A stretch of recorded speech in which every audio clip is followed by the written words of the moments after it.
আপনারা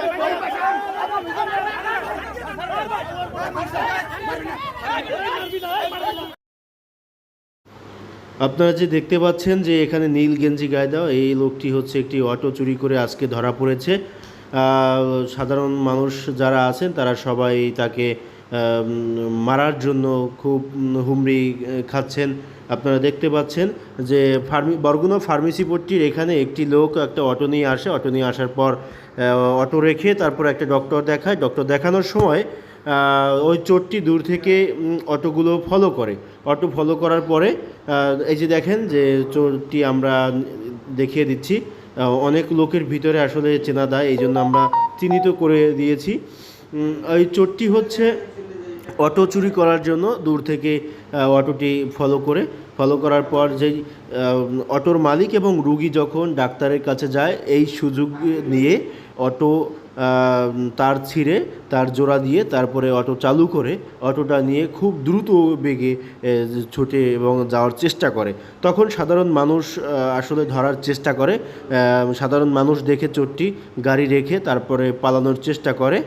কিছু লোকজন তাকে পিছু ধাওয়া করার পরে আসলে তাকে ধরার সক্ষম হয়। তখন সবাই তাকে ধরে নিয়ে তারপরে বরগুনা ফার্মেসি পট্টির যেখান থেকে অটোটি চুরি হয়েছিল ওইখানে আনার পরে তারপরে সাধারণ জনগণ তাকে মারধর দেওয়ার চেষ্টা করছিল। আসলে এখানের যে স্থানীয় যে দোকানদার তাদের জন্য মারধর দিতে পারে না বা মারধর করতে পারে না। তখন 999 ফোন দিয়ে তারপরে চোরটিকে পুলিশের হাতে হস্তান্তর করে দেয় এবং আমরা সবাই দেখতে পাচ্ছি যে এখানে যে চোরটি ভিতরেই আছে। আসলে আপনারা দেখতে পাচ্ছেন যে চোরের মুখের সামনে একটি লাল দাগ এবং এই যে আমি চিহ্নিত করে দিয়েছি। দেখেন এই লোকটি হচ্ছে চোর।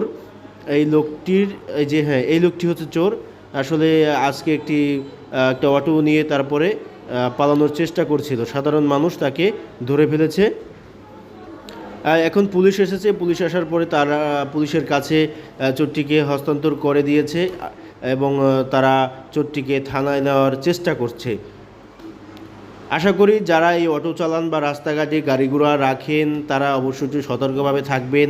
এই সব চোররা আসলে অনেক ফ্যামিলির জীবনটা নষ্ট করে দেয়।